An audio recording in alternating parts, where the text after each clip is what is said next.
Ya, un cuarto para las 12. Vamos a terminar la última clase de hoy día del capítulo de neuroanatomía. Ya creo que solo quedan 2 clases y se acaba el capítulo y ya es su primera evaluación. Bueno, muy bien, vamos a ver una parte bien pequeña de todos los tópicos de neuroanatomía, que es la irrigación del encéfalo. ¿Ya? Ustedes ya vieron la irrigación de la médula espinal, lo vieron con el doctor Vallejos en la primera clase, que es bastante sencilla. La irrigación del encéfalo es un poco más compleja, es muy importante conocerlo. Como van a ver más adelante en sus cursos de neurología, la patología más frecuente o la patología que más van a ver en un consultorio de neurología es la enfermedad cerebrovascular, o conocida en inglés como stroke, ¿no? Que es una palabra que no se podía traducir al castellano, ¿no? Entonces tiene muchas connotaciones en el español, ¿no?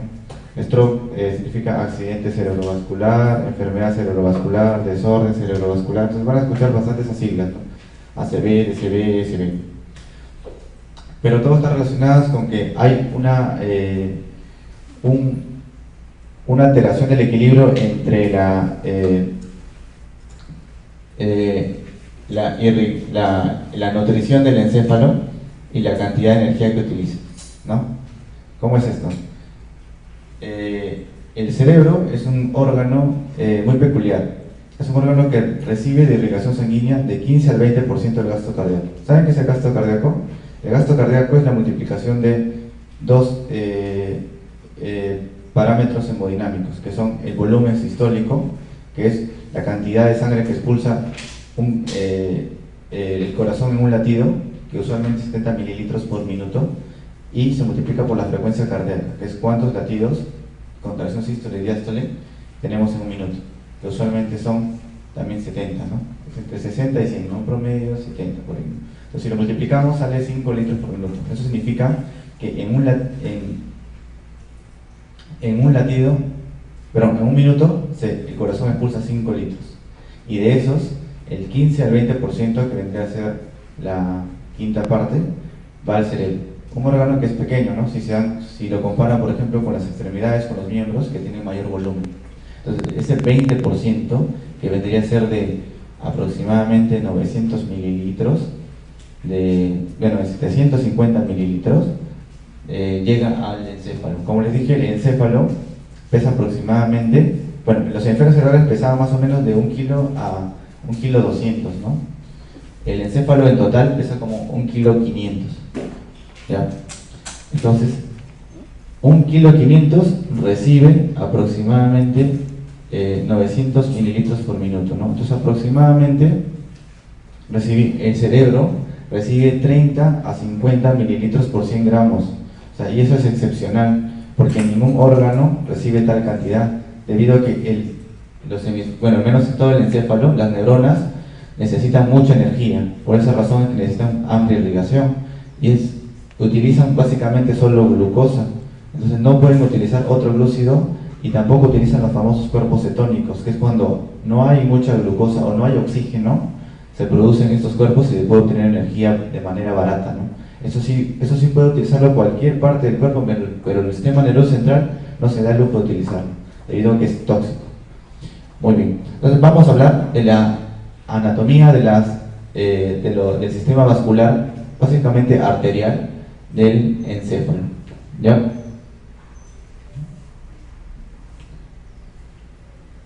Muy bien, esto es lo que le quería explicar.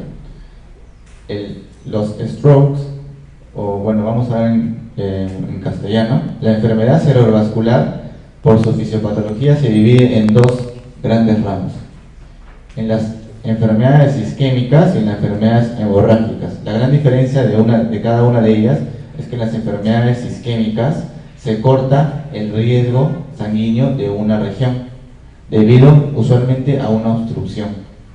¿Qué significa isquemia? Isquemia significa la disminución de la tasa de oxígeno en un tejido. Eso se llama isquemia. Como ven acá hay una arteria que la vamos a mencionar más adelante, que es la arteria cerebral media, que se encarga de irrigar la cara externa del hemisferio cerebral del lado, en este caso, lado izquierdo, y al ocluirse, lo más frecuente es por esto una placa de ateroma, que está formada básicamente por colesterol y por infiltrado inflamatorio. Al ocluirse, este tejido deja de percibir la cantidad de oxígeno que tenía normalmente, y al tener una actividad metabólica rápida es muy lábil y el tejido empieza a morirse, ¿no? Luego esto llega a la isquemia, llega a necrosis, ¿no? Eso se conoce como infarto cerebral.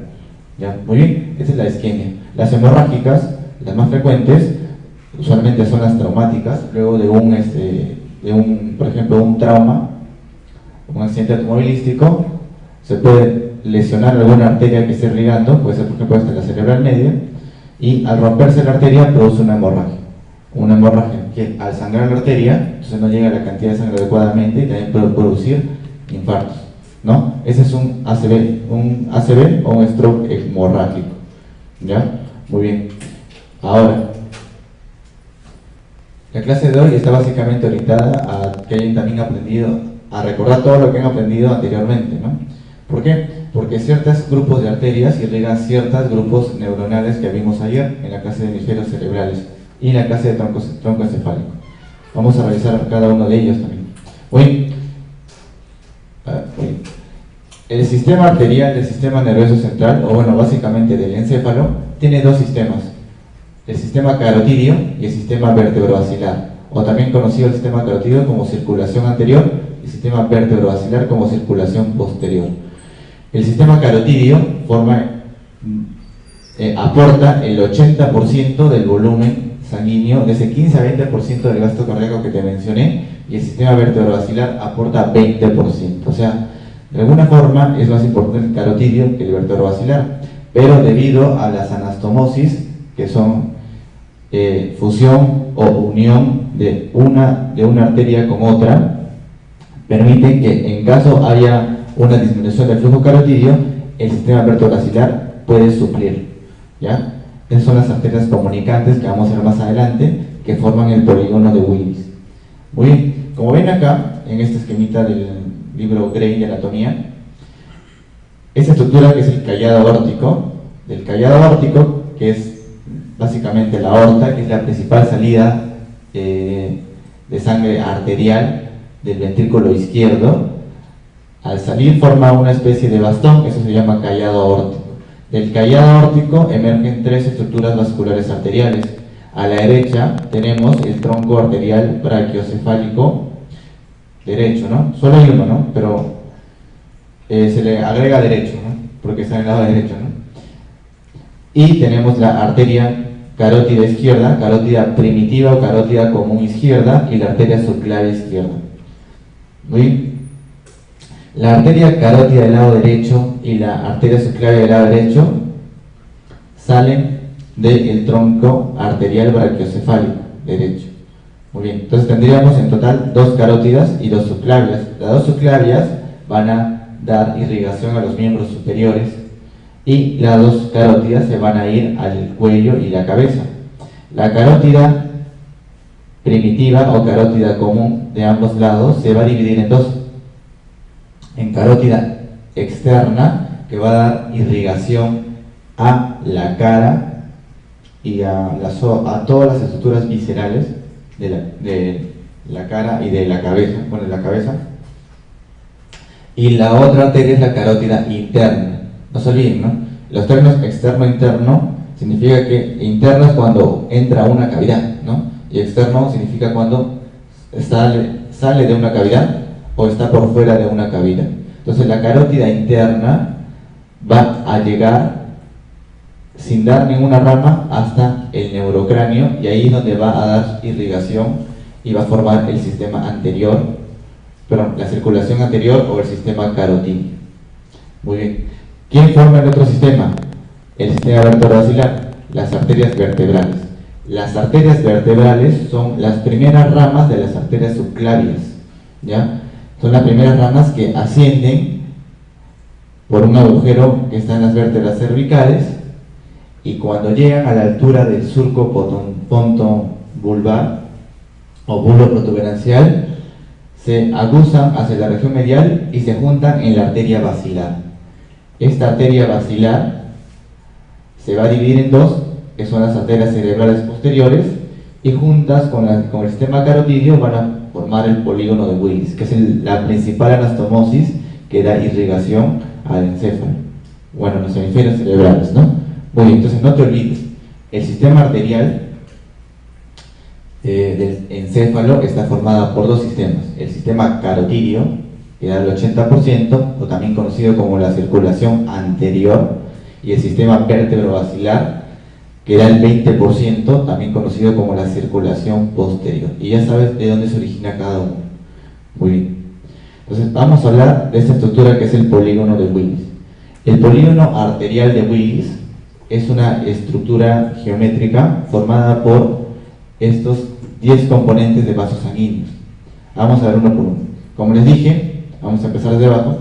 Como les dije, las arterias vertebrales se fusionan y forman el tronco de la basilar, o el tronco arterial basilar, o la arteria basilar en simples términos, ¿no? Cuando llega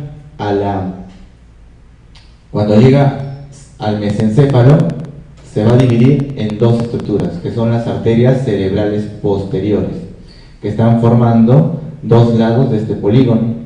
Muy bien. Ahí termina el sistema vertebrovascular. Arriba está ascendiendo la arteria carótida interna. La arteria carótida interna, en su última porción, se divide en dos: en la arteria cerebral anterior, que está de aquí, y la arteria cerebral media. Y ahí termina el sistema anterior. Ahora, muy bien, para que este sistema anterior esté conectado con este sistema posterior, se junta mediante estas estructuras que son las arterias comunicantes. Tenemos tres arterias comunicantes, dos posteriores y una anterior. Las dos posteriores conectan la arteria cerebral posterior con la carótida interna, ¿ya? Como se puede ver aquí. Y la arteria comunicante anterior es única y conecta la porción proximal de la arteria cerebral anterior la arteria cerebral anterior del lado derecho con la arteria cerebral del lado izquierdo. Y si te das cuenta, está cerrando este círculo arterial del polígono de Willis. El 55%, al menos del artículo que es de literatura americana que he leído, el 55% de americanos tienen esta conformación, que está en su libro de anatomía, sus textos de atlas, ¿no? Pero hay variantes anatómicas. Hay un estudio que se llama arteriografía cerebral, en la cual se coloca un catéter a nivel femoral y se inyecta y se lleva hasta las arterias carótidas y se inyecta contraste, de tal manera que se toma una placa radiográfica y ese contraste, al ser radiopaco, se observa. Entonces podemos lograr ver las arterias del cerebro, ¿no? Entonces, en ese estudio, hay un estudio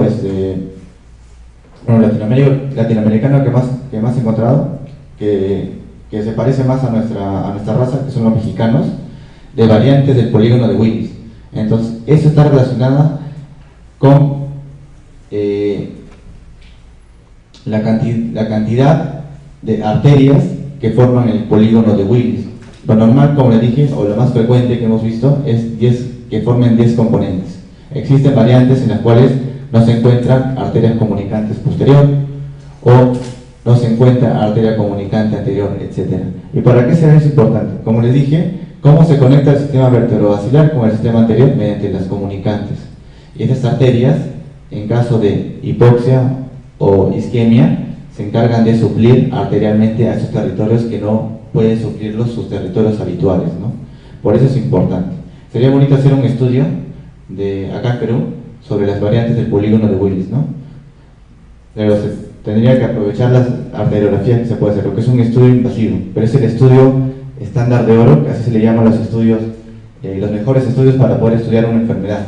No es un estudio estándar de oro, por ejemplo, para detectar los aneurismas, ¿no? Muy bien. Entonces ya conocen el polígono de Willis. No se olviden quiénes forman el polígono de Willis. 10 componentes. Es pregunta de examen, ¿no? ¿Cuál no forma parte del polígono de Willis? Alguna de estas, ¿no? No se olviden las arterias cerebrales posteriores. Para ser exacto, es la primera porción, que se llama el P1. Las arterias cerebrales anteriores, para ser exacto, es la A1, que es el segmento proximal. Las arterias carótidas internas, en su última porción, que es la C7. Y las arterias comunicantes posteriores y la comunicante anterior. Esos son básicamente los 10 componentes, ¿no? Algunos son pares, ¿no? Oye, esto es cómo se ha ido formando el polígono de Willis durante la evolución, ¿no? Durante la filogenia, que es el estudio evolutivo de las especies, se ha visto cómo es que se va formando, ¿no? Acá tenemos encéfalo de algunos cordados, ¿no? De los peces, de los anfibios, de los reptiles, de las aves, de los mamíferos y ya de los humanos, ¿no? Entonces, cómo es que se ha ido formando la irrigación y qué arterias han estado presentes, ¿no? Las más frecuentes son las arterias cerebrales, como se pueden dar cuenta, las cerebrales medias, anteriores y posteriores, ¿no? Usualmente la irrigación de la médula espinal y del tronco cefálico ha sido bien variante, ¿no? Y se ha ido desarrollando desde de las aves, mamíferos hasta los humanos, hasta que se formó este polígono de Willis que hemos visto, ¿no?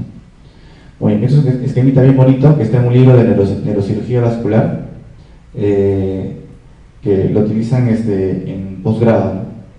Muy bien, entonces vamos a hablar del sistema posterior, el sistema vértebro-basilar. Como les dije, aporta 20% de la irrigación encefálica y básicamente se encarga de irrigar estos componentes de encéfalo, que son el tronco encefálico, el cerebelo y el lóbulo temporooccipital. Entonces tú pensarás, si se ocluye alguna arteria del sistema vértebro-basilar, entonces voy a tener alguna lesión de estas estructuras, ¿no? Por ejemplo, es frecuente pacientes que llegan, que de la nada en su casa se levantan después de comer, sienten un poco de mareos. Les pasa 10 minutos y nada más. Van al neurólogo, se le evalúa el sistema vestibular, no hay nada, se le toma la presión, tiene la presión un poco alta, le preguntan, ¿usted es hipertenso? ¿Toma alguna pastilla? No, no tomo. Ya. Miren, le voy a pedir una ecografía que se llama, un examen que se llama ecografía carotídea. Al hacerle, ecografía vertebral, se le pide, se le encuentra una placa de ateroma en el sistema vertebral. Entonces lo más probable es que tenga una placa de ateroma, que cuando él hace mucho esfuerzo, entonces, como le dije, hay mayor demanda de oxígeno y esta placa de ateroma, al ocluir el vaso sanguíneo, no puede aportar adecuada aporte sanguíneo. Y eso ocurre frecuentemente luego del almuerzo, debido a que la sangre se va al sistema gastrointestinal. Y como es justo esa región que irriga el cerebelo, entonces el paciente tiene mareos, ¿no? Eso se llama el síndrome del sistema vértebro-basilar, ¿no? Y hay síndrome para cada uno. Y lo que ha tenido el paciente no es un infarto, es una oclusión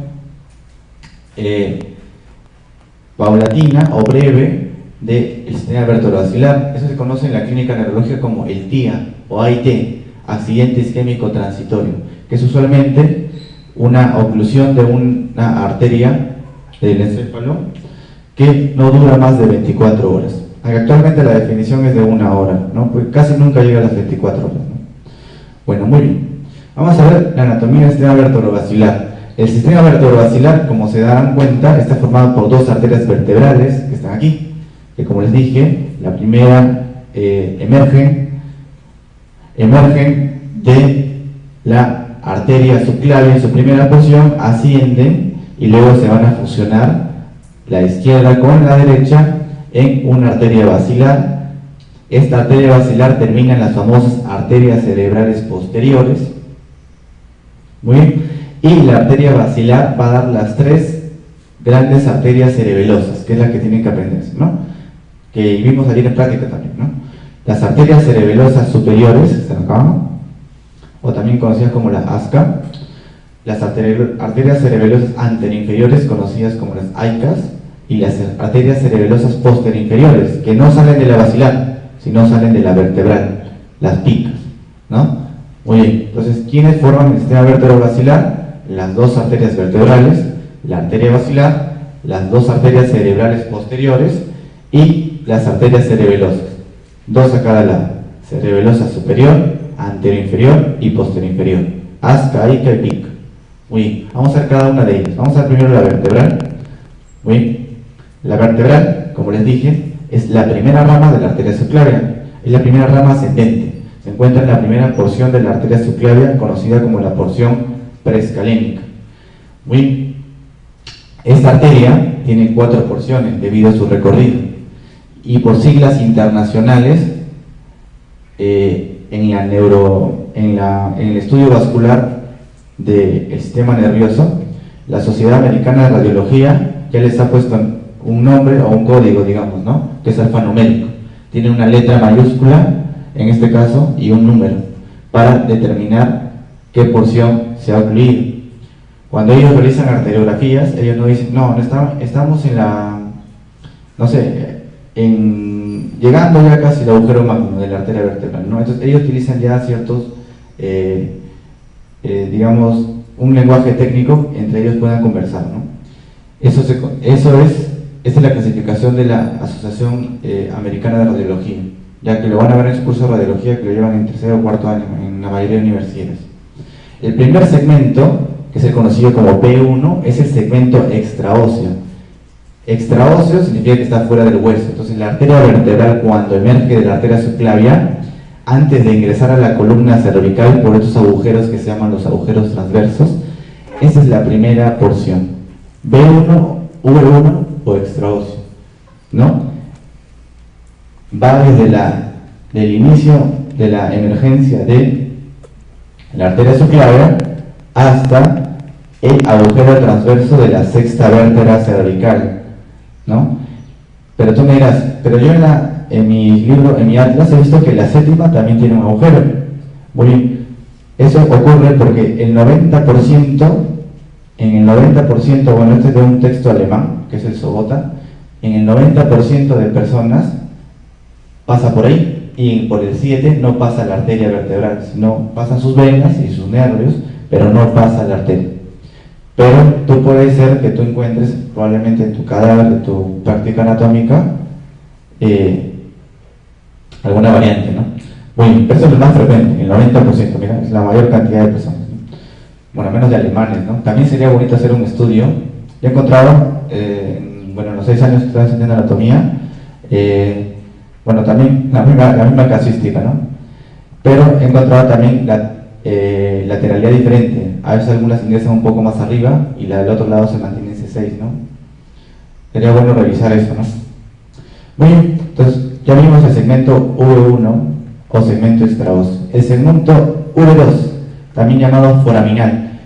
¿Por qué se llama foraminal? Porque básicamente es el segmento que pasa por todos los forámenes transversos de C6 hasta C1, ¿ya? Como se dan cuenta acá, la arteria vertebral acá no da ramas, a menos no da ramas importantes. Si da ramas, son ramas básicamente para irrigar a la médula espinal y son ramas de anastomosis, o sea, son conexiones. Muy bien, entonces ya tenemos el segmento V1, extraóseo, segmento V2 o foraminal. El segmento V3, también llamado extraespinal, va desde C1, que es el atlas, hasta el foramen magno, que acá está pintado en morado, ¿ya? Acá la arteria vertebral hace un accidente importante, que hacen la mayoría de arterias para disminuir la presión. Como hacen en las casas, las tuberías, para disminuir la tal presión del agua, utilizan los llamados sifones, ¿no? Habrán visto en sus baños o en sus cañerías, ¿no? Muy bien, acá hay un sifón vertebral, como ven, ¿no? La arteria vertebral, que era de un trayecto vertical ascendente, se hace horizontal, acá en la primera vértebra cervical, en la tercera porción, y pasa por el arco posterior del atlas, ¿no? Se hace horizontal, forma el sifón vertebral y luego va a seguir ascendente. Muy bien. Entonces no se olviden, si les preguntan ¿dónde se encuentra el sifón vertebral? Se encuentra en la tercera porción de la arteria vertebral, en la porción extraespinal, o el V3, ¿ya? El V4, la porción intradural, que técnicamente ya está dentro de la cavidad craneana, porque va desde el foramen magno hasta que forma la basilar. Nunca te olvides que da tres, son dos arterias pica y una arteria espinal anterior. Esas son las arterias más importantes que debes acordarte, que son ramas de la arteria vertebral, pero aparte de la basilar, ¿no? Que es la que la forma, ¿no? Las picas, tú ya sabes cuáles son las arterias cerebelosas posterior-inferiores, que son muy importantes porque irrigan tanto al bulbo raquídeo como al cerebelo. Muy bien. Y la arteria espinal anterior. La arteria espinal anterior, si te acuerdas, da irrigación a los dos tercios anteriores de la médula espinal. O sea, se encarga de la irrigación del cordón anterolateral y de el asta anterior y el asta lateral. Muy bien, qué simpático. Muy bien, como vemos acá en esta imagen, este librito muy bonito, cómo es que de C2 hasta C1 se hace ascendente y forma acá el sifón vertebral, y acá vemos, mira cómo llega y da la arteria espinal anterior que está irrigando. Ahora, esta arteria espinal anterior en la médula cervical está dada por la vertebral, pero como habrán visto en su clase de anatomía de la médula espinal, en los otros segmentos torácicos lo dan otras arterias, ¿ya? Igual se juntan todas en una sola arteria espinal anterior, que es única en la cara anterior de la médula espinal. Bueno, hasta ahí entendemos la arteria vertebral, es una arteria bien simple, ¿no? Muy bien. La otra arteria, que es la arteria basilar. La arteria basilar no tiene segmentos, ¿ya? No tiene, pero este es su código internacional. Lo van a encontrar en los libros de radiología, bueno, al menos los actuales, como AVE o VA, ¿no? Basilar artery o arteria basilar. El origen, como lo hemos ido repitiendo, es básicamente por la fusión de las arterias vertebrales. Perdón, la fusión de las arterias vertebrales, que está aproximadamente, ocurre a mitad de la pirámide vulvar. Muy bien. De acá debes acordarte dos principales ramas colaterales, pero en realidad tres a cada lado. La primera es la arteria cerebelosa superior, que está de aquí y se encarga de irrigar la cara superior del cerebelo y también de la unión ponto-mesencefálica. La AICA, o la cerebelosa anterior inferior, que está por aquí, y se encarga también de irrigar la misma cara, ¿no? Anterior inferior, es su nombre. Sí. Muy bien. La pica no es rama de la basilar, acá está mal. La pica es rama de la vertebral, por si acaso. La otra arteria que quiero que te acuerdes, si acá se ve bien, es la arteria laberíntica, o también conocida como arteria auditiva interna. Esa arteria va a entrar en el conducto auditivo interno junto con el octavo nervio craneal y el séptimo nervio craneal, el facial y el vestibulocochlear. Juntos están saliendo en el conducto auditivo interno, y esta arteria está pasando también por ahí, que es la arteria laberíntica, que se encarga de irrigar el laberinto óseo y el laberinto membranoso. Y si te das cuenta, mira acá hay una pinza arterial, la pinza arterial entre la arteria AICA y entre la laberíntica. Esta pinza está pinzando un nervio. ¿Qué nervio es ese? Muy bien, el nervio abducens, ¿no? Pues por esa razón que los aneurismas, que son dilataciones patológicas de las arterias, la dilatación patológica de una vena, ¿cómo se llama? Varice, ¿no? La dilatación de una arteria patológica se llama aneurisma, y es bien frecuente en los lugares de bifurcación. Los aneurismas del origen de la arteria AICA comprimen el nervio abducens o el nervio motor ocular externo y pueden producir un estrabismo. ¿De qué tipo? ¿Convergente o divergente? Convergente, ¿no? ¿Por qué? Porque el abducens lleva la mirada hacia afuera, ¿no? Entonces, muy bien. Entonces el paciente va a tener una mirada primaria en la cual un ojo está mirando hacia adentro. Muy bien. Esta es la pinza del sexto nervio craneal, formada por la auditiva interna y por la arteria cerebelosa anterior inferior. Arriba hay otra pinza, como puedes darte cuenta. Justo cuando la arteria basilar termina y forma las cerebrales posteriores y la arteria cerebelosa superior o la ASCA, está pisando un nervio. ¿Qué nervio es ese? Ayer lo hemos visto en la práctica. ¿Qué nervio es? Acá hay nervio, mira. Muy bien, el nervio 3, me ha dicho nada. El tercer nervio craneal o el nervio oculomotor está pinzado por dos arterias, por la arteria cerebral posterior y la arteria cerebelosa superior, o la ASCA. Muy bien. Esto es muy interesante, debido a que el único aneurisma del polígono de Willis que anuncia su inminente ruptura, porque los aneurismas no dan síntomas, no dan dolor de cabeza, no. Los aneurismas, que son la principal causa de hemorragia subaracnoidea primaria o espontánea, no dan síntomas. Se describe que hay una cefalea muy intensa antes de que se rompan, Pero una vez que ya está roto, ya está hecho el paciente, y es mortal. Los pacientes se pueden morir de la noche a la mañana. Muy bien. Pero aquel aneurisma que anuncia su llegada, su inminente ruptura, es el aneurisma del cerebral posterior. ¿Por qué? Porque comprime al tercero. Y al comprimir al tercero, ¿qué producirá? Aquí me dice, una posible característica de la lesión del tercer nervio craneal. A ver, uno. Muy bien. Dosis palpebral del mismo lado, ¿no? ¿Completa o incompleta? ¿Se cae todo o solo un poquito? Es completa, ¿no? Incompleta es el síndrome de Horner, ¿no? A ver, otro más. Aparte del tercero. ¿Alguien más sabe si levanta la mano? Muy bien. Desvía la mirada hacia dónde, hacia afuera o hacia adentro. Hacia afuera, ¿no? Entonces eso se llama estrabismo divergente. ¿Y qué más? ¿Cómo estará la pupila? ¿Chiquita o grande? Grande, muy bien. Entonces tiene esas tres cosas, ¿no? Entonces, lo más frecuente, como las fibras parasimpáticas son periféricas, entonces lo primero que aparece es la mitiasis. Entonces, un paciente que le ves con la pupila así más de lo normal, eso se conoce eso se llama anisocoria, que es la diferencia entre el diámetro pupilar entre ambos ojos, llama la atención, ¿no? Entonces, a eso usualmente está relacionado con una patología orgánica, entonces tenemos que pedir una tomografía para ver qué puede estar comprimiendo el tercer nervio craneal. Muy bien.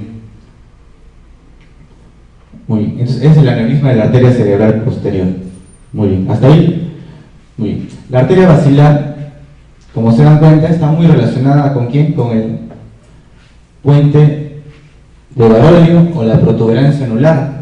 Se dan cuenta, había ahí un surco basilar, ¿no? Es por esa razón que la principal irrigación de la protuberancia anular está dada por la basilar mediante tres tipos de ramas arteriales, que son las paramedianas, que se encargan de irrigar la región medial de cada lado, las circunferenciales cortas y las circunferenciales largas, ¿ya? De esta manera se encargan de irrigar en su amplitud toda esta superficie del puente de Barolio, ¿ya? Muy bien. Si se ocluye alguna arteria, como se dan cuenta, estas arterias están irrigando algunos núcleos, ¿no? Se describen, por ejemplo, síndromes vasculares donde esta arteria que estaba irrigando el núcleo de Lattuces se lesiona, se infarta el núcleo de Lattuces y el paciente debuta con un estrabismo convergente, ¿no? Muy bien. Para darle un ejemplo así, ¿no? Muy bien.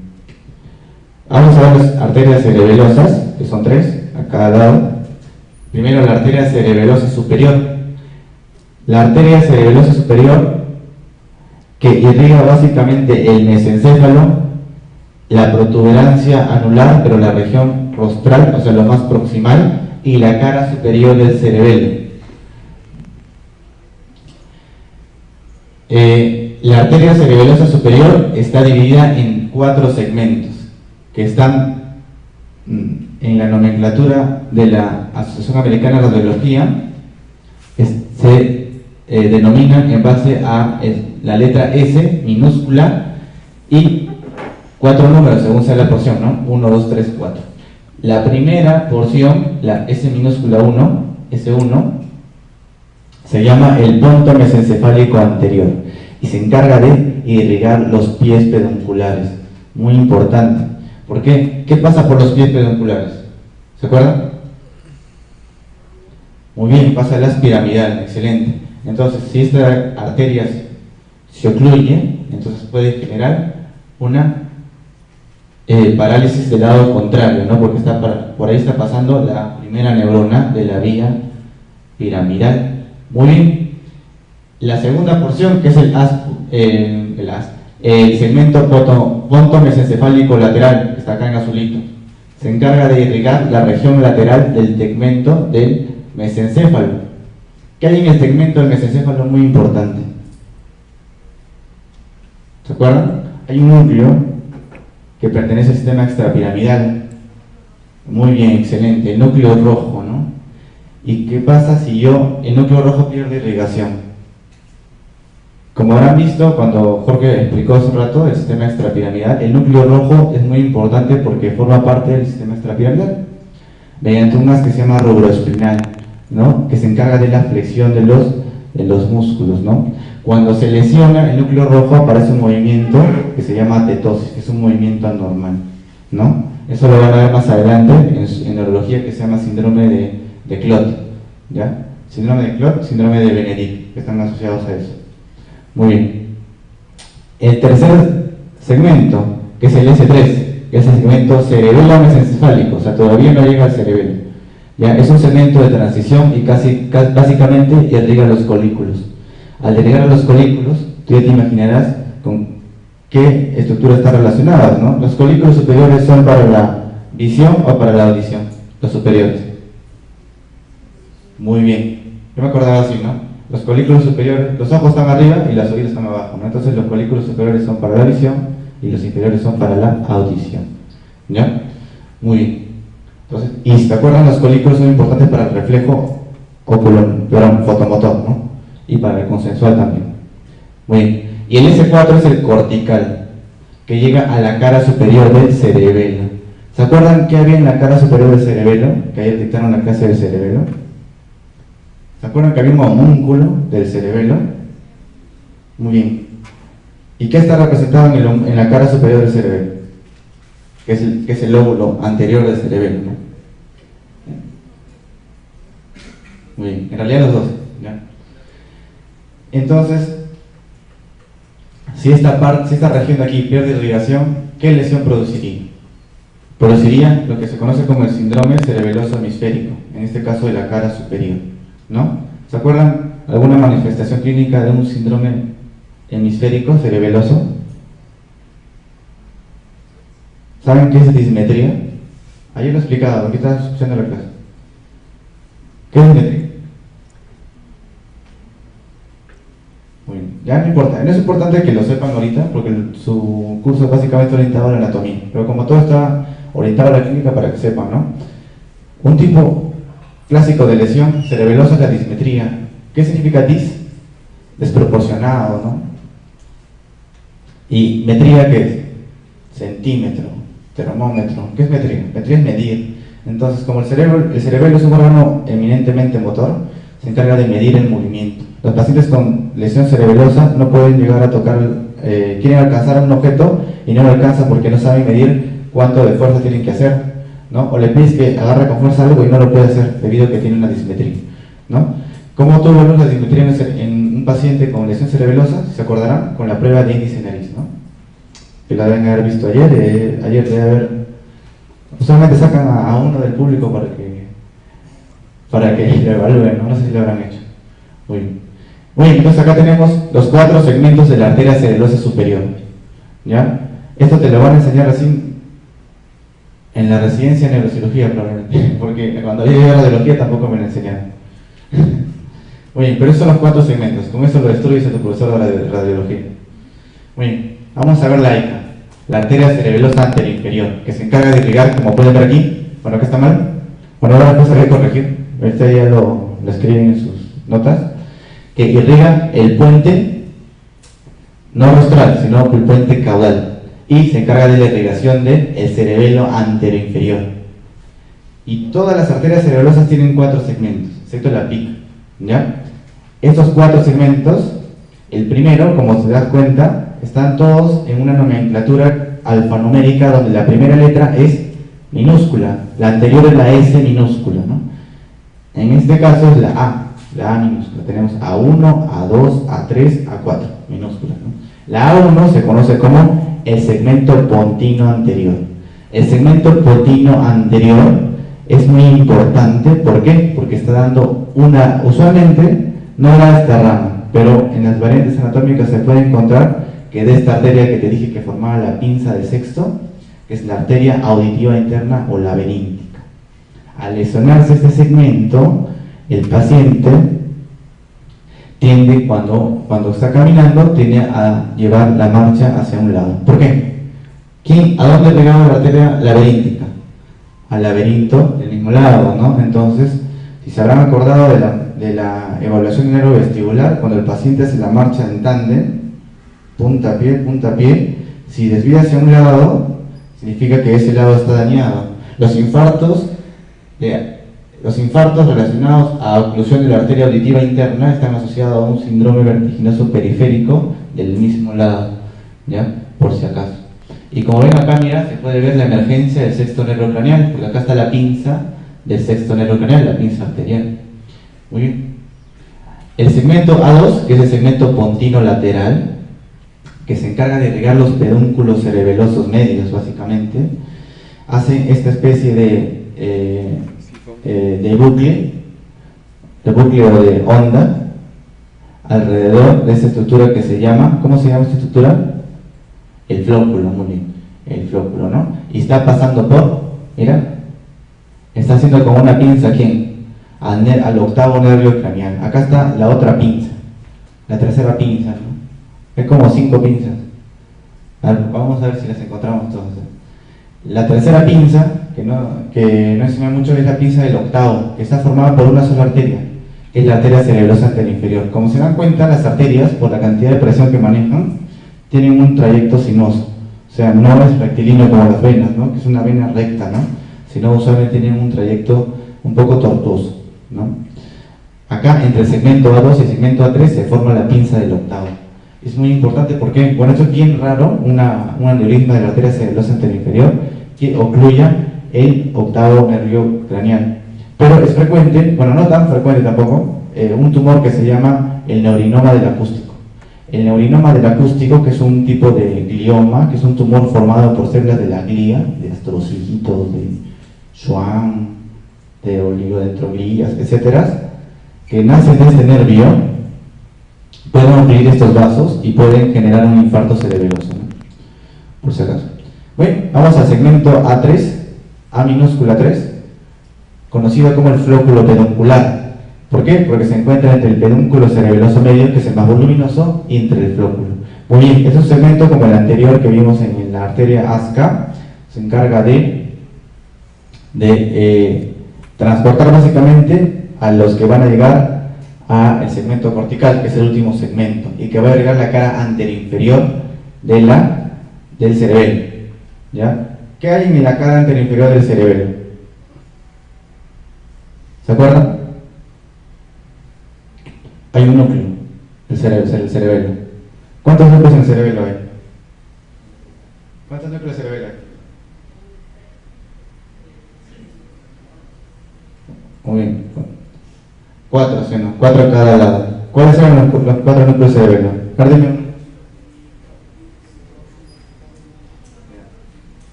¿Sabes un núcleo de cerebelo? No, tú. Alguno, no, cualquiera, no en orden. Tú. Muy bien, uno que parece una serpientita, ¿no? Y a ese se llama el núcleo dentado, que es el núcleo más grande, que no le irriga la ica, le irriga la pica. Los núcleos de cerebelo son 4. El núcleo fastigiado del techo, el núcleo globoso, el núcleo emboliforme y el núcleo dentado, ¿no? Que el núcleo dentado es el único que logramos ver en la práctica, ¿no? En las tardes, ¿no? El núcleo interpósito, que está formado por el globoso y el emboliforme, está irrigado por la arteria álica. Es un núcleo muy importante relacionado con el paleocerebelo. ¿Para qué era el paleocerebelo? Eso se acuerdan. ¿Para qué era el paleocerebelo? ¿Para qué es el paleocerebelo? El cerebelo tiene 3 funciones básicas. Uno se llama el equilibrio, el otro es el tono muscular y la propiocepción, que van juntos, y la tercera es los movimientos finos. ¿El paleocerebelo para qué será? No, falso, para eso sirve el neocerebelo. Muy bien, para el tono muscular y la propiocepción. Y ese núcleo, que es el núcleo interpósito, se encarga de el tono muscular y la propiocepción. En este caso, de una región que está representada en el homúnculo cerebeloso en este lugar. Muy bien. Y el A4 es el que llega, pues básicamente ahí, ¿no? Muy bien. ¿Ves cómo con la irrigación relacionamos todas las clases que hemos visto? Muy importante.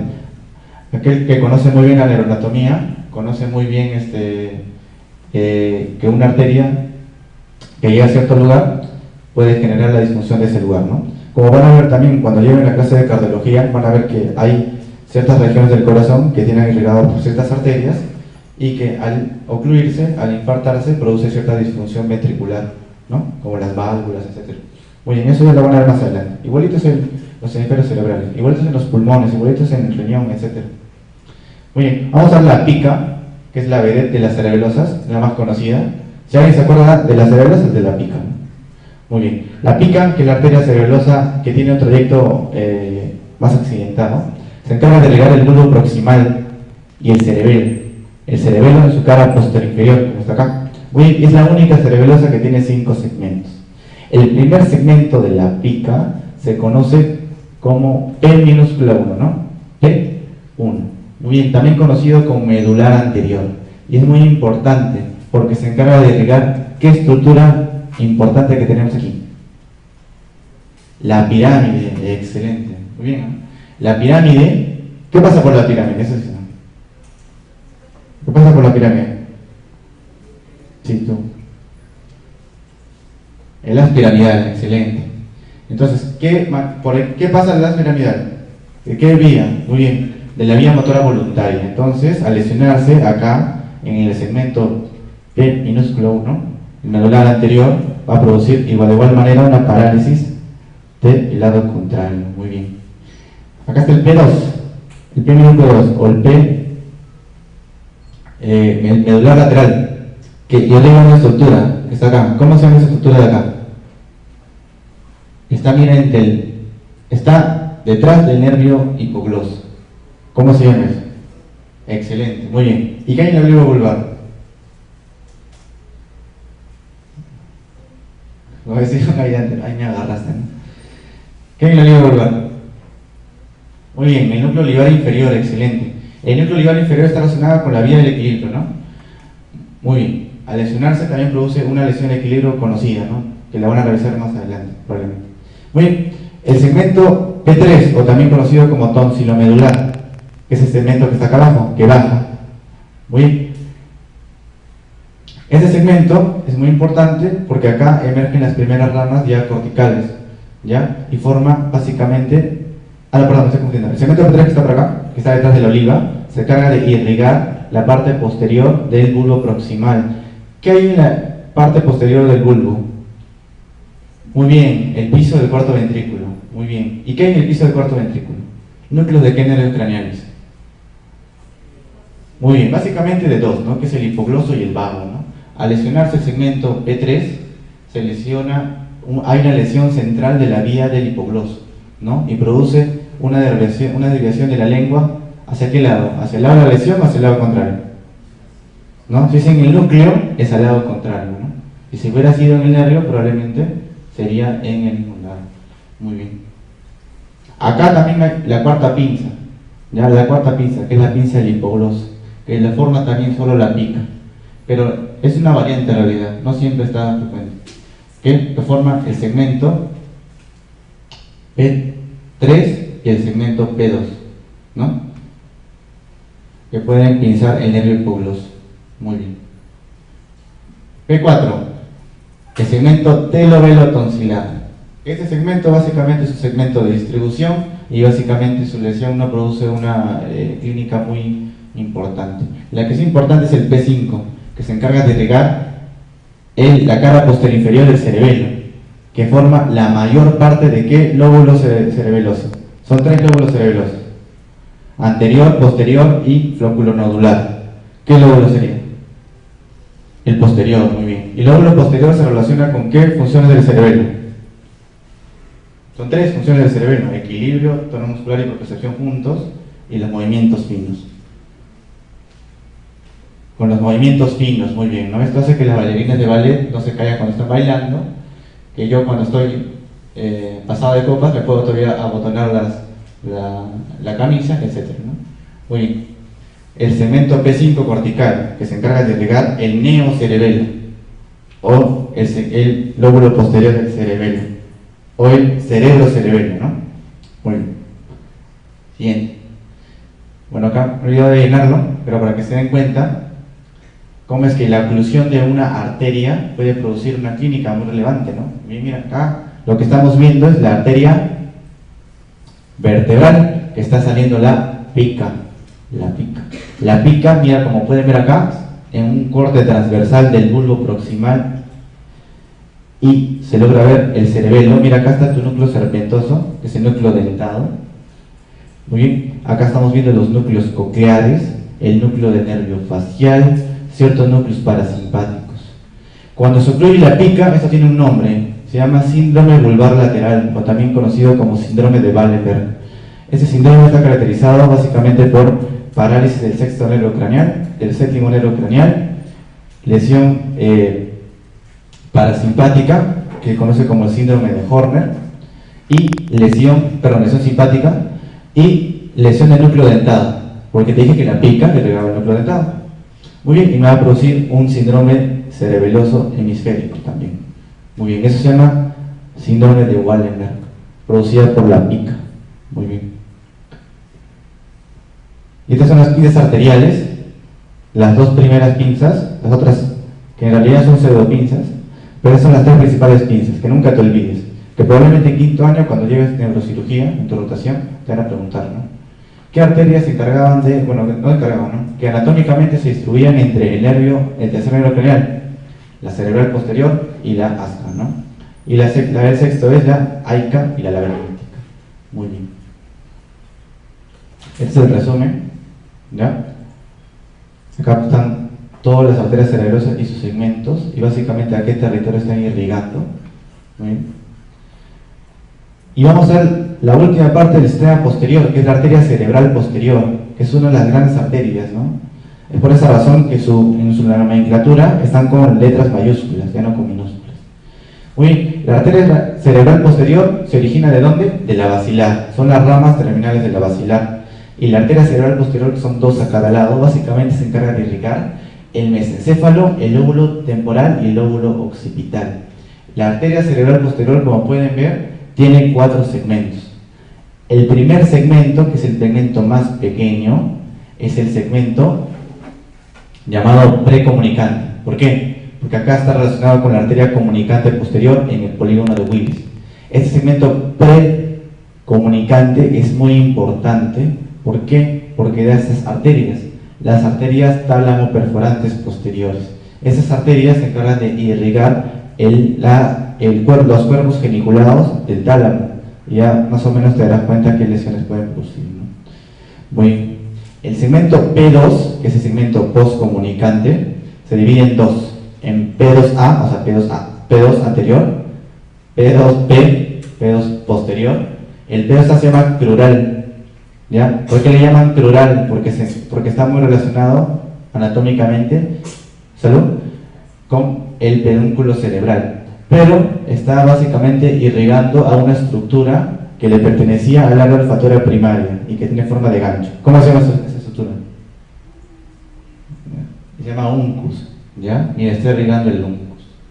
El P2P, también conocida como ambies, porque está relacionada con la cisterna ambies, que es una cisterna que le van a ver en su clase de líquido cefalorraquídeo. Se encarga de irrigar básicamente la parte distal, la parte proximal de las radiaciones ópticas. ¿Se acuerdan de las radiaciones ópticas? Que es la vía de comunicación en el cuerpo geniculado lateral y la corteza calcarina. Muy bien. Al infartarse esa región va a producir una lesión de la vía visual, si se acuerdan, ¿no? Que es una cuadrantanopsia superior, ¿no? Si se acuerdan, ¿no? Muy bien. La P3 también se llama cuadrigeminal, pero está relacionada con la lámina cuadrigémina, un poco lejana. Y la P4 es la calcarina, que es la más importante. ¿Por qué? Porque la P4 está irrigando ¿qué región del lóbulo occipital? La cisura calcarina. ¿Y qué área se encuentra en la cisura calcarina? Muy bien, excelente. El área visual primaria o el área 17, ¿no? Y al lesionarse esa área, ¿qué produce?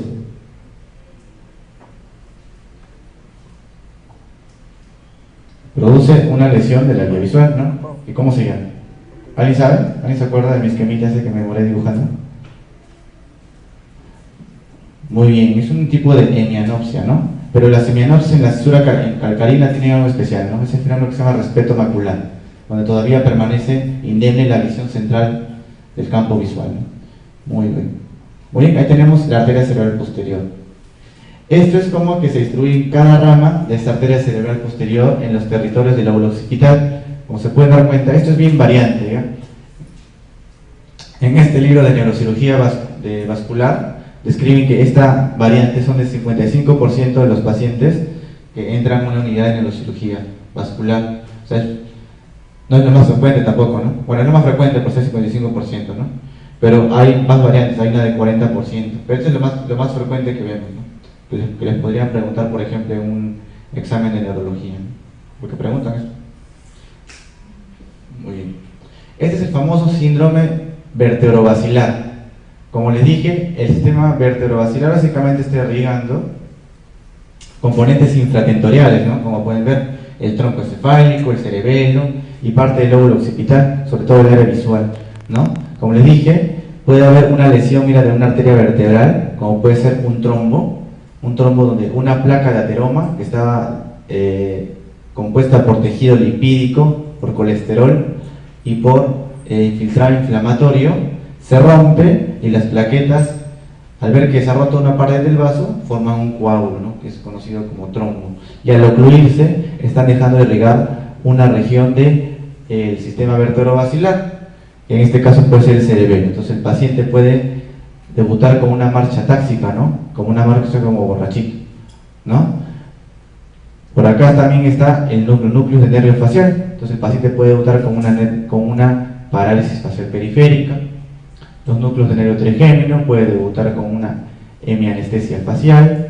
Usualmente, como está acá el nervio vago, entonces, y maneja las cuerdas vocales, el paciente está con disfonía, está con disfagia, no puede tragar, se paraliza en la cuerda vocal, tiene más náuseas de lo normal por el síndrome vertiginoso que tiene por el cerebelo, etcétera, ¿no? Y esto uno se da cuenta, ¿no? Los pacientes que de la nada presentan alguna clínica, ¿no? Se le hace una ecografía de las arterias y se ve un Doppler que ve la dirección del flujo arterial o venoso y nos damos cuenta que puede haber una oclusión.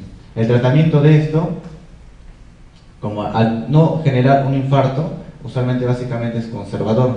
En algunos hospitales tratan de remover el trombo mediante la colocación de una malla metálica conocida como stent. Usualmente se prefiere tratamiento conservador, que básicamente es el tratamiento de la hipertensión y de la hiperlipidemia, que es el aumento de la concentración de los lípidos, que vendrían a ser el colesterol y los triglicéridos en la sangre. Muy bien. Vamos a ver el sistema anterior, o el sistema carotídeo, que se encarga básicamente del 80%, o sea, de la mayor parte de la irrigación encefálica, el sistema carotídeo. Y que el principal fuente de irrigación son las arterias carótidas, las arterias carótidas internas, ¿no? No se vayan a olvidar. Aquella arteria que no da ramas en el cuello es la arteria carótida interna. Muy bien. ¿De qué se encarga el sistema carotídeo? ¿De qué parte del encéfalo se encarga el sistema carotídeo de irrigar? Del diencéfalo, de los núcleos basales, del lóbulo frontal, parietal y el lóbulo temporal. O sea, básicamente de eso. Muy bien, ¿quiénes forman el sistema carotídeo?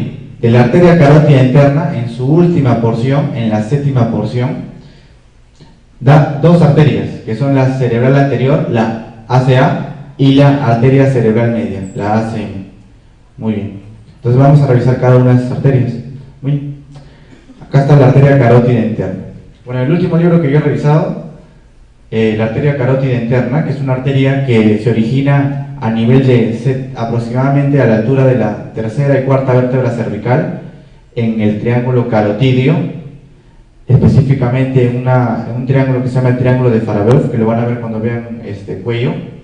Ahí se bifurca la arteria carótida primitiva y se forma la carótida interna. Bueno, en el último libro que yo he leído dice que la arteria carótida interna tiene 4 porciones, y me parece más didáctico enseñarlo así. Pero cuando hice mi pasantía de neurocirugía me dijeron que eran 7. Y por ahí también he encontrado que siguen utilizando eso, ¿no?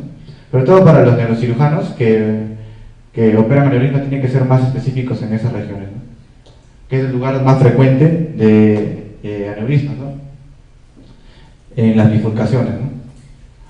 Muy bien. La arteria carótida interna tiene 4 porciones, más o menos por esta clase. La primera porción se llama la porción cervical, que nace desde la bifurcación de la arteria carótida hasta el conducto carotídeo, hasta el orificio externo del conducto carotídeo.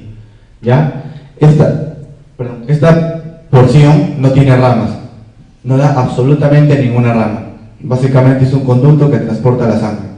¿Ya? No da ninguna rama ni irriga a otra víscera. En la porción C2, que es la porción petrosa, le llaman petrosa porque pasa por la porción petrosa del hueso temporal. En la porción petrosa del hueso temporal, también conocida como el peñasco, está la caja del tímpano, ¿no? En la caja anterior de la caja del tímpano está pasando la arteria carótida interna. Por eso es peligroso en las fracturas de fosa craneal media que se puede lesionar la arteria carótida interna. Se fractura y se lesiona la carótida interna y hay que llorar, porque ya fue.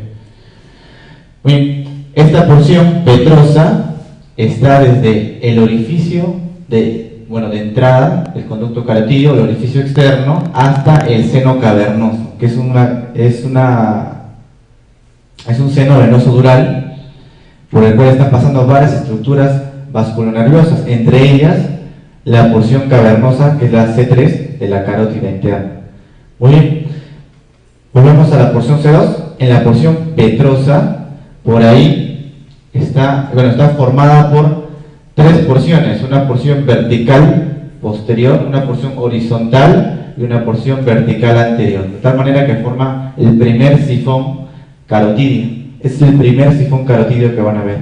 La carótida, al ser una arteria que viene casi directamente del corazón, tiene mucha presión. Es por esa razón que tiene un trayecto tortuoso para disminuir la presión. Muy bien. En la porción C2, ¿qué cosa importante debes acordarte? Está pasando cercano a un nervio que se llama el nervio petroso profundo, que se encarga de la inervación de la glándula lacrimal. Se encarga de disminuir la irrigación de la glándula lacrimal. Muy bien, es el nervio petroso profundo.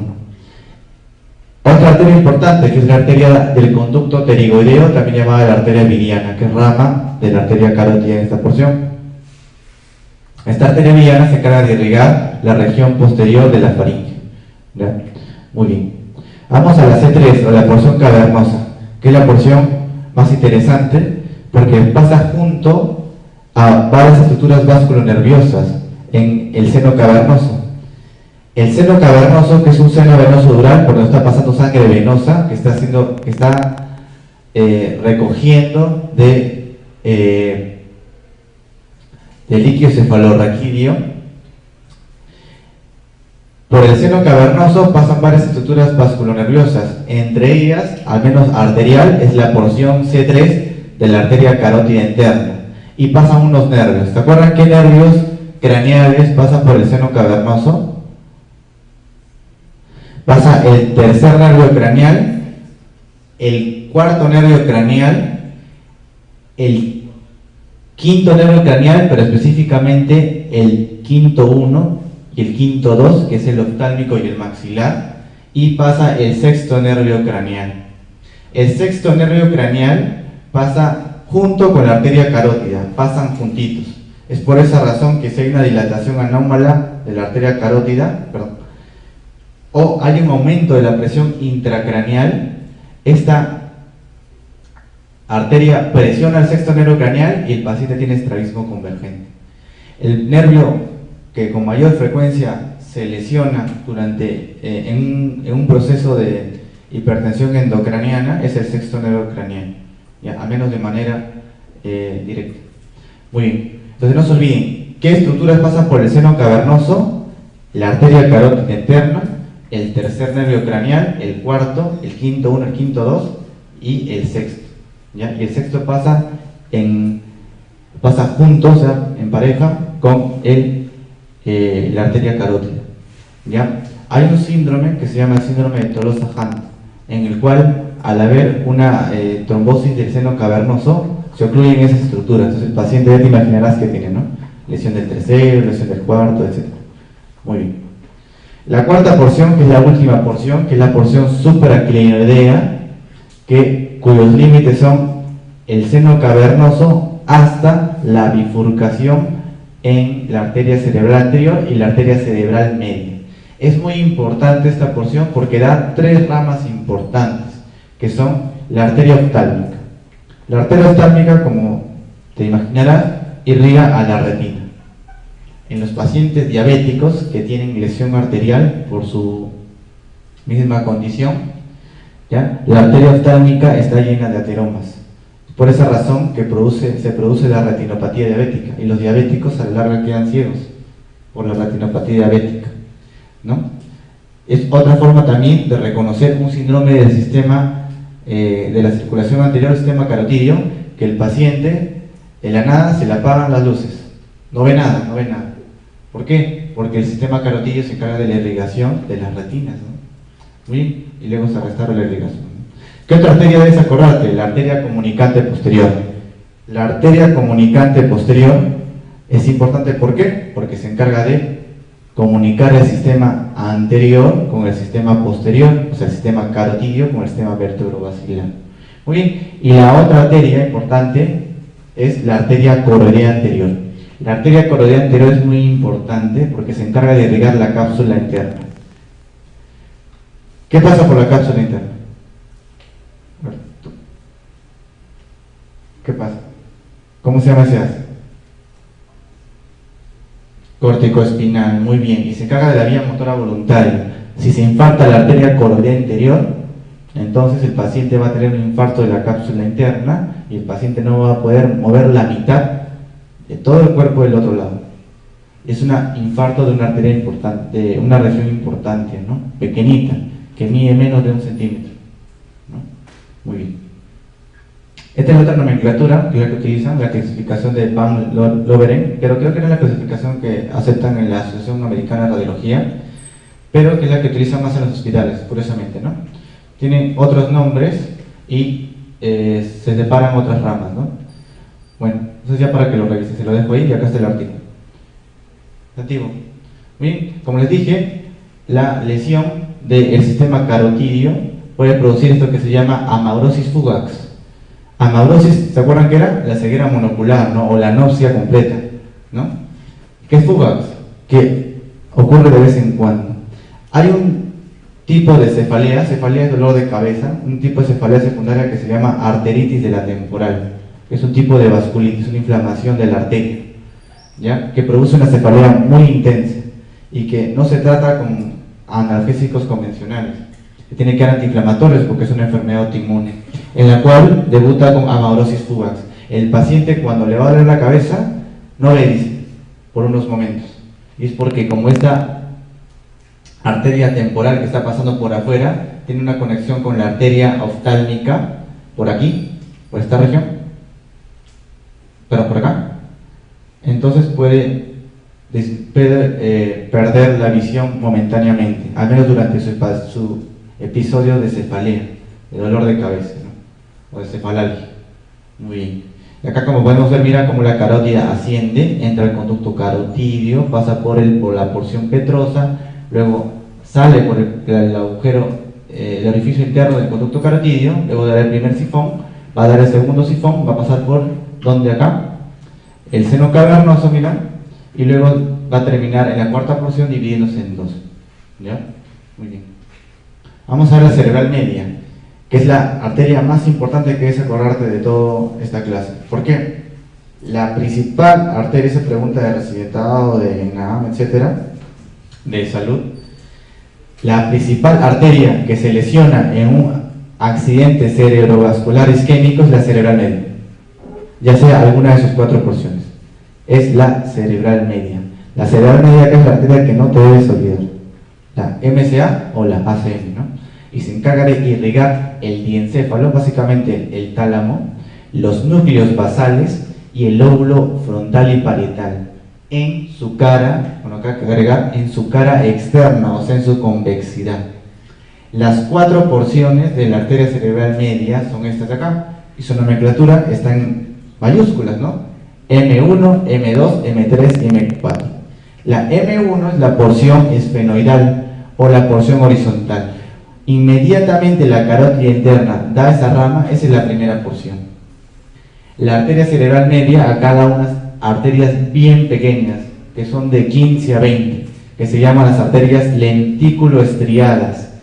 Como su mismo nombre lo dice, irrigan ¿qué región del cerebro? De los hemisferios cerebrales, los núcleos basales, ¿no? Lentículo, o sea, se encarga de irrigar el globo pálido y el putamen, ¿no?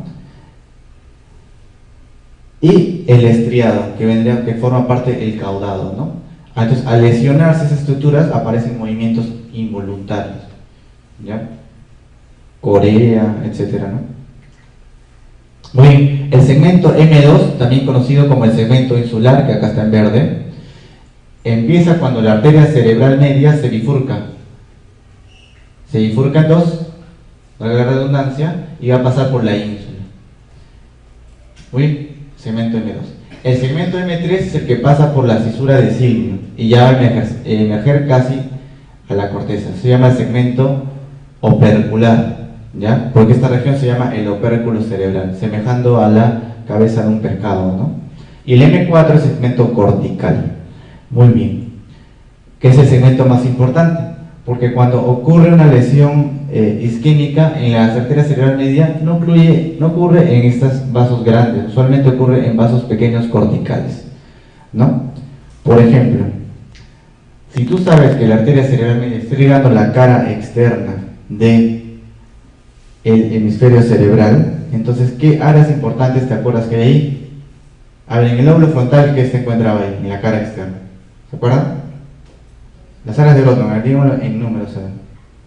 A ver, dime tú, uno. O sea, un número. ¿O qué área se encuentra? A ver tú. Muy bien, la área 3, 1, 2, ¿no? Que es el área sensitiva primaria, ¿no? Y en la cara externa está representado el rostro y el miembro superior. Muy bien, y está regado por el segmento M4. ¿Qué otra área tenemos?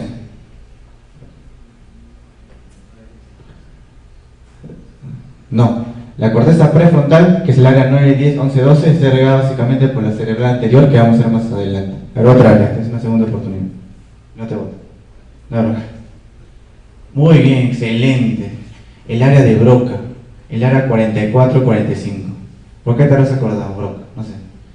El área de Broca, que es el área motora voluntaria, el área motora del lenguaje, se encarga, como ayer vimos, de la articulación del lenguaje, ¿no? De la fluencia del lenguaje. Esa área, al lesionarse, produce la famosa afasia de Broca, o la afasia de producción, ¿no? En la cual el paciente no produce palabras, pero sí entiende, ¿no? Muy bien. ¿Qué otra área encontramos en la cara externa? Arbos. Entonces olvidan todas, ¿no? La área motora voluntaria, el área 4 de Brodmann, ¿no? Muy bien. Esa área 4 se encarga de en este caso en la cara externa, de la función motora del rostro, del miembro superior, va a producir una parálisis facio-braquial contralateral. Muy bien. Y así con las demás áreas, ¿no? Sería bueno repasar. ¿Ya? Muy bien. Esto es un esquemita de las lesiones de cada porción de la arteria cerebral media, que lo pueden encontrar en este libro de Netter de Neurología. Muy bien, como pueden ver acá, cada porción o cada ramita de la arteria cerebral media que es ocluida, ocluye algún segmento o lesiona, o sea, no le da aporte sanguíneo de oxígeno, nutrientes, etc. a cierta región y produce estas manifestaciones clínicas que están relacionadas con las áreas funcionales que les expliqué ayer, ¿no? De acá está, no es invento. Vamos a pasarlo ya, por ahora. Bueno, la arteria cerebral anterior, que es la otra rama terminal de la arteria carótida interna en su última porción, básicamente irriga también el diencéfalo, los núcleos basales y el lóbulo frontoparietal, pero en su región, en su cara interna, en la cara más plana, ¿no? También tiene 5 segmentos que están denominados en base a letras mayúsculas. El segmento A1, A2, A3, A4 y A5. ¿Ya? Esos segmentos están básicamente rodeando a esta estructura, a esta fibra comisural que vimos ayer. ¿Cómo se llama? ¿Cómo se llama esa estructura? Excelente, el cuerpo calloso, ¿no? Muy bien. Entonces la primera porción, el primer segmento de la arteria cerebral anterior, el A1, es la porción horizontal, también conocida como la porción precomunicante, que da una arteria muy importante, que se encarga de irrigar la cabeza del núcleo caudado, no lo he puesto acá, no, sí está acá. La arteria recurrente o arteria de Hübner, ¿ya? Esta arteria, que es usualmente rama del A1 o del A2, se encarga de irrigar la cabeza del núcleo caudado. ¿Ya? Es muy importante porque irriga parte del sistema extrapiramidal. Muy bien. El segmento A2, que es el segmento postcomunicante, o también conocido como el segmento infracalloso, porque está inferior a el cuerpo calloso. Como les dije, es importante porque da esta arteria, que es la recurrente de Hübner, que es la arteria de acá, ¿no? Perdón, esta de acá, pequeñito. Muy bien. El segmento A3, o también llamado precalloso, que es esto de acá, es muy importante. ¿Por qué? Porque con el segmento A4, el supracalloso se encarga de irrigar la cara interna del lóbulo frontoparietal. ¿Por qué es importante? ¿Qué hay en la cara interna? Esto es lo que me dijo tu compañero. Básicamente está irrigando el lóbulo prefrontal. Y gracias a Dios, la arteria cerebral media, que es la más frecuente ocluida, no está irrigando el córtex prefrontal. Porque como les dije ayer, el córtex prefrontal se encarga de las funciones ejecutivas del cerebro, que son el juicio, la abstracción y el pensamiento, ¿no? Muy bien. Bien. ¿Qué más? Mira, está irrigando la cara interna con la arteria, con el segmento A5. Estos no son hojas Bond, ¿ya? Son segmentos de la arteria cerebral anterior. Este segmento A4 y el segmento A5 se encargan de irrigar la cara interna de estas áreas funcionales del cerebro, que son el área 4 de Brodmann, que es el área motora voluntaria, y el área 312 de Brodmann, que son el área sensitiva primaria. Estos dos segmentos representan en el homúnculo de Penfield los miembros inferiores y los genitales y la región lumbar. Es por esa razón que al ocluirse producen una parálisis y una anestesia o pérdida de la sensibilidad de los miembros inferiores. ¿Ya? Muy bien. Acá tenemos la arteria cerebral anterior. Muy bien, eso es todo. Continuamos. Esto es para que vean un esquemita. Este libro muy genial que me he bajado hace una semana. Muy bien. Y acá está cómo es que la oclusión de alguna rama de la arteria cerebral anterior, que son estas de acá, puede producir alguna lesión. Como pueden ver acá, cuando es proximal, básicamente lesiona casi toda la cara interna, ¿no? Y va a producir, como dije, parálisis de los miembros inferiores, etcétera, ¿no? Y cuando es distal, ¿qué región está perdiendo irrigación, ¿no? Muy bien, esto ya lo van a revisar en su curso de neurología. Muy bien, es en resumen, es de un atlas muy bonito, que es el atlas de Prometheus, donde hay bonitos esquemas, son 3 tomos de puros esquemas de anatomía. Y acá más o menos para que vean qué arterias. La roja es la arteria cerebral anterior, la verde es la media y la azul es la cerebral posterior. Lo de amarillo es el segmento M1 de la arteria cerebral media, ¿no? Muy bien. Y ahí acabo. La parte sistema venoso y circulación líquido aquí lo van a hacer en la siguiente clase. Muy bien. Ahí acaba. Si hay alguna duda me preguntan. Me pueden preguntar ahorita porque o si son tímidos me buscan después. Muy bien. ¿No hay ninguna duda? Muy bien. Esta clase es muy importante. Repásenla ya en su examen. A menos yo voy a hacer preguntas de esa clase. Porque si te das cuenta, integra todos los demás capítulos. ¿Ya?